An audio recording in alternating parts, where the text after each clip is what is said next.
চণ্ডীর কিভাবে মর্তে পুজো সূচনা হয়েছে সে দেখুন 3 দিয়ে আমরা সেগুলোকে শুরু করছেন, তাই কতটা কাজ আপনাদের এগিয়ে আছে? কাজ প্রায় আমাদের চলছে, মানে দিবারাত্র কাজ চলছে।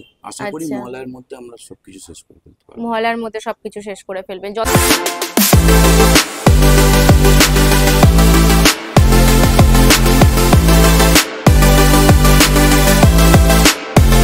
আবারও আমরা চলে এসেছি হাওড়ার আরো একটি ক্লাব, রামকৃষ্ণ অ্যাথলেটিক ক্লাব।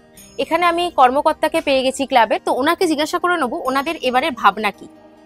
আমাদের এবছরের ভাবনা হচ্ছে কমলে কামিন। তার সাথে সাথে আমরা এবছরে এই যে দেখছেন কাজ করছে, এবারে আমরা করছি আমাদের হাওড়ার এই বীরশিবপুর গ্রামে একটা গ্রাম ছিল যেটা হচ্ছে বোয়ালিয়া, সেখানে আগে অস্ত্রগ্রাম বলা হতো, যে ঠাকুরের অস্ত্র, টিনের যে অস্ত্র পাওয়া যায়, কিন্তু এখন সেটা প্রায় অবলুপ্তির পথে। মানে এখন এই থিমের ঠাকুর বা প্লাস্টিকের বা পেতলের অস্ত্র এসে যাওয়ার ফলে এখন আর এই টিন দিয়ে কাজটা প্রায় বন্ধ হয়ে গেছে। তো আমরা সেইটাই এবারে তুলে ধরছি যে টিন দিয়ে কত রকম কি করা যায়, কত রকম তার কারুকার্য আছে, সেই যে শিল্পীরা তাদের একটা চিন্তা ভাবনা আছে, টিন দিয়ে তারা কত কিছু ফুটিয়ে তুলতে পারে, সেটা এবারে আমরা তুলে ধরছি। এবং সেই টিন দিয়ে কি দেখাবো না, আমরা এবারে চণ্ডীমঙ্গল কাব্যের বণিক খণ্ড থেকে একটা গল্প তুলে আমরা নিয়ে আসছি, যে চণ্ডীর কিভাবে মর্তে পুজো সূচনা হয়েছে সে দেখুন 3 দিয়ে আমরা সেগুলোকে শুরু করছেন, তাই তো? সেগুলোকে আপনারা পরিস্ফুট করছেন, আর পুরোটাই টিনের কাজ হবে।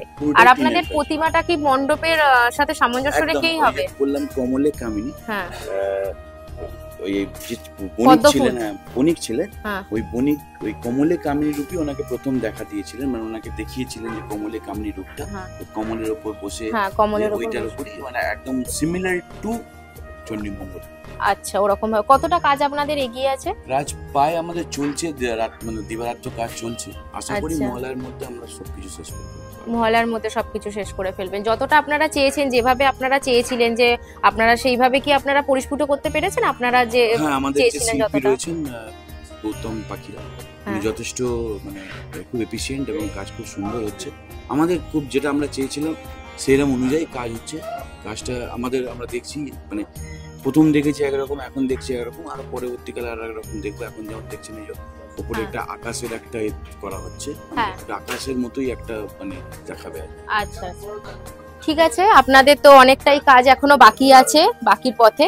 তো ধন্যবাদ ওনাকে এরকম ভাবে ভালোভাবে বোঝানোর জন্য। আমরা সেকেন্ড রাউন্ডে দেখে নেবো যে ওনারা কতটা কাজ এগিয়ে হতে পেরেছেন।